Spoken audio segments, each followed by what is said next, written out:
A lot's going on with Blake Corum right now. He did not get hardly any workload in week 1. A lot of fantasy gamers are soured on that. So we got to deep dive this situation. We got to look at the advanced analytics, see what we need to do with him for fantasy football. Buy, sell, hold, trade, shoot to the moon, whatever.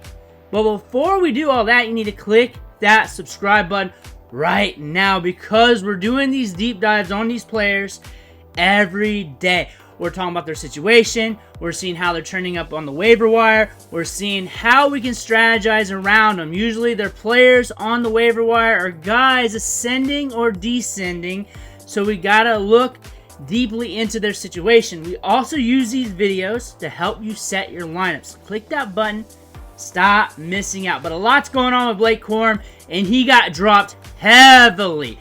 One of the most dropped players, and probably the most dropped player outside of a kicker and a defense in fantasy football. This is from ESPN, and he is getting dumped in a lot of leagues. So if you are interested in Blake Corum, go check your waiver wire, see if he's sitting there, and you may want to pick him up, especially if you wanted him on draft day, because you might be able to catch him on the cheap for free off waivers as a pickup just now, because he did not do anything on Sunday. Didn't get any opportunity.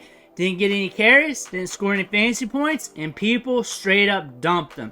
So when people straight up dump them like this in raves, sometimes it's an overreaction and overcorrection, and sometimes it's the market saying, hey, we're on to this, we're moving on. Sometimes that can be a sign. When you look at the workload here, Kyren Williams got it all. He got 78% share of the rushing attempts, 18 carries for 50 yards, 2.8 yards per carry though.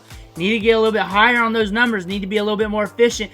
Yards per carry wise per the numbers.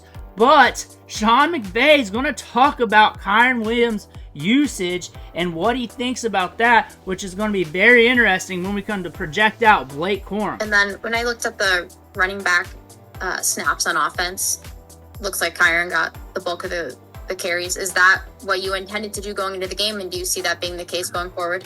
You know what? I think each game is going to be its own entity. You know, it was a very unique circumstance because when we got so many of our linemen banged up, Sarah, and it limited some of the different. I mean, basically, we didn't operate off anything that our game plan was. We had to truly just change in the middle of that game plan.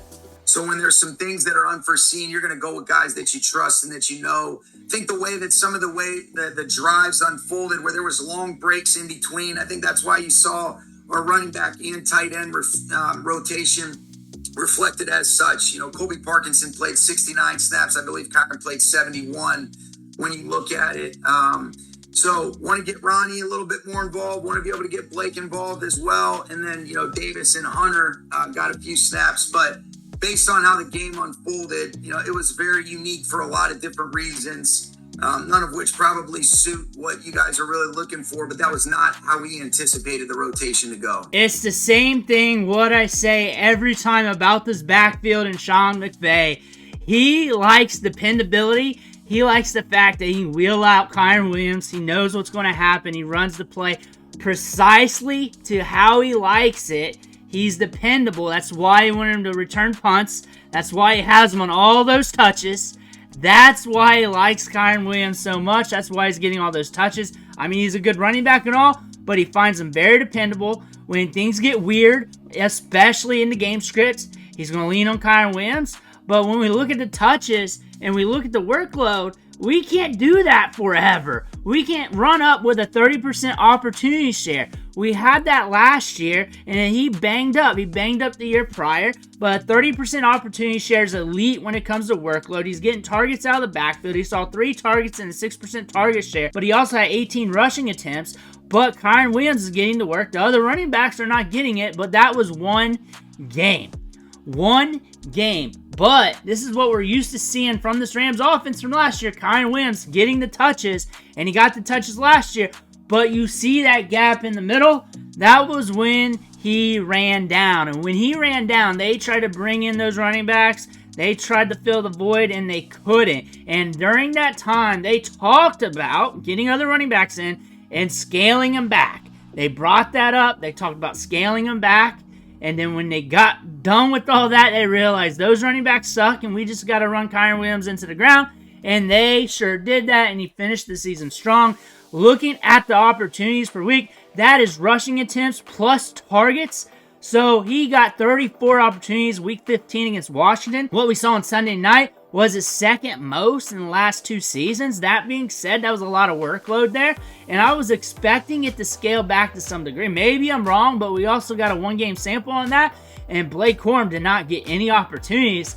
But the thing to look out for here is this guy goes down when he gets too much workload. The coaching staff notices because during that gap, we talked about and we ran clips of Sean McVay talking like we just did of him saying that Kyren Williams, under 200 pounds, getting a ton of workload like a feature back. He runs like a feature back, but he's not 210 to 220 pound running back getting all this work. Needs a buffer, needs that. They're going to recognize that, or they're going to be forced to recognize that sooner than later. Blake Corum's a good running back. They drafted him in the 3rd round, one of the top running backs in this year's class, depending on who you talk to. The best running back in the draft class. Did well at the combine, 205 pounds, 4.53 40-yard dash. He's not going to wow you. He's not super slick, but he's gritty. He can get the job done between the tackles. He's good in pass protection. A lot of his game is very similar to Kyren Williams, where he's ultra dependable. That's why they drafted him in the 3rd round. They spent that draft capital on him. They mentioned that they needed another running back. They needed a buffer for Kyren Williams. That's what they drafted him for. They haven't used him as that just yet.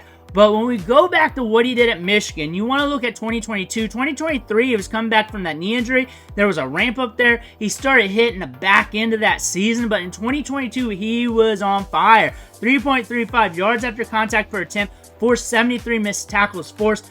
That was top 10 in all college football. 1,400 yards, 18 touchdowns. Had some big performances. One of the best running backs in all college football.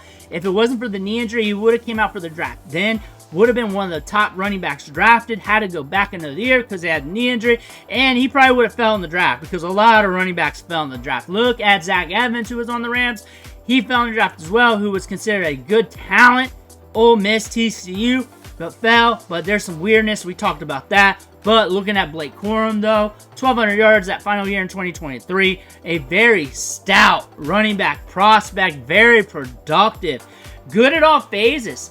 Not the greatest running back, not the flashiest running back of all time, but he gets the job done. He is a hardball running back who brings his lunch pail, brings it between the tackles, pass protection, wheels it out a little bit in the passing game, can just do a little bit of everything. And his strengths is that he's exceptional production, good north-south runner, good in the second level, absorbs contact, good in pass protection, good in blitz pickup. Weaknesses is really not that much. Gets impatient sometimes. Creativity isn't above average. All that stuff. But you look at this backfield, he can beat out Ronnie Rivers. Ronnie Rivers has been on the team for a bit, so he's got some fluidity with Sean McVay and company, so they trust him a lot. But they drafted Blake Corum for a reason.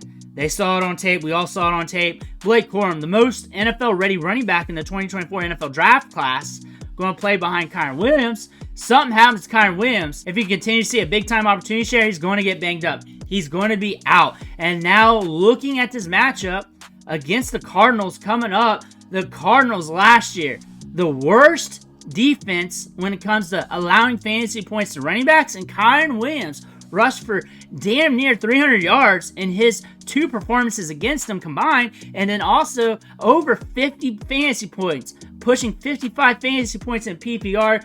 He's probably going to get a lot of workload. They're probably going to scheme for that. The Bills did also, but they slowed them down a little bit as well. But you're looking at Kyren Williams, probably going to get a lot of work this week. The running backs are probably going to get a little bit of work as well. We're probably going to see Blake Corum get some touches. Where and how much, if it's goal line, if it's enough to really be fantasy relevant, that's something to see, but it's going to be enough for us to get a look at him with the Rams. But looking at what this defense did with the Bills last week, they stifled James Cook a little bit. 19 carries, 71 yards, 3 catches, 32 yards, 10 fantasy points. Ray Davis got some touches, so they might be a little bit more stout against the run, something to pay attention to. But these teams starting off the season are going to look at what they did last year. They're going to try and run it a little bit more against this Cardinals defense. You don't need him because you cannot handle a stash running back. Not everybody can handle a stash running back. That is what Blake Corum is. You're waiting for the starter to go down because this backup running back has immense upside. And you're dropping him because you can't be patient, which means you shouldn't have drafted him in the first place if you can't be patient, if you're waiting for him to go off in week 1. This is a long-term play, and it's a lottery ticket play, which means it may not go off, or he might shoot to the moon. And there's only 2 things that's going to happen. It's either not going to go off, nothing's going to happen, or he gets workload and nothing happens, or he shoots to the moon.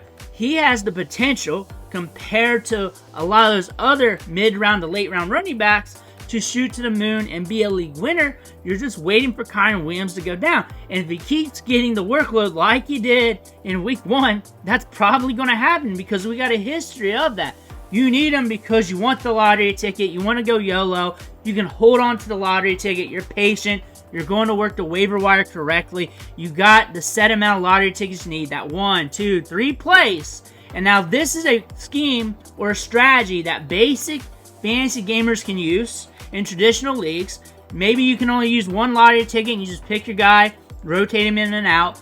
Or in your bigger leagues, your more in-depth leagues, you have more lottery tickets. But still, you got to understand what the asset is. But if you cannot hold on to a lottery ticket, if you catch FOMO, if you're impatient, this is not the play for you. And maybe you want to go with a trusty veteran. But I suggest everybody have 1 stash play just sitting there on the bench, collecting dust until their moment happens. Because it could happen. Last year, it was Devin Achin, and people were asking, should I drop him? Should I drop him? Should I drop him? And I was like, you better hold on as hard as you can. And I said that about a bunch of players like that. The next week, he went off. And I remember that specifically because I remember catching those questions on him the week prior to that happening. I was pleading with him like, hold on, whatever you can do. If you got to make a move, it has to patch up the lineup. You have to be able to win with your lineup. But it was so early in the season that it shouldn't have been a drop case. It should not have happened because your lineup should have been good. This is the same thing with Blake Corum. If your lineup's not affected, then you don't have to worry about dropping him. On top of that, the waiver wire group right now this week isn't a league-winning group of players. There's probably 1 or 2. Like, if Jordan Mason's still there for some way, shape, or form, okay, I can understand that, maybe. And if Isaiah Likely, if you're trying to shoot for the upside on tight end, I can kind of understand that. But Blake Corum, honestly, I would hold him over Likely, and it's going to be hard to pry him off my team unless something happens to where I have to get fantasy points now and I got to pick somebody up, and I'm going to hate myself for dropping him. But players like this, you got to strategize around your handcuffs. You got to strategize around your lottery tickets, and you got to have about 1 lottery ticket. You don't have to, but I suggest if you draft a lottery ticket, you hold on to that lottery ticket as long as possible. And usually to break that grip on that lottery ticket, it has to be something that impacts your lineup. If your lineup's not being impacted right now